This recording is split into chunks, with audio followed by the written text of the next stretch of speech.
Maverick supersonic. I'll be there in 30 seconds.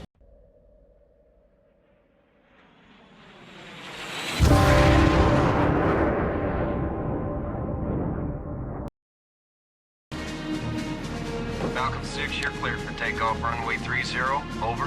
Heard him. You can get us over to runway 30? Yeah. If you come up here and show me where the throttle is in these things. I'm starting not to like you.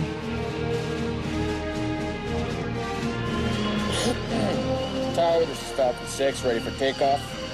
Okay for takeoff.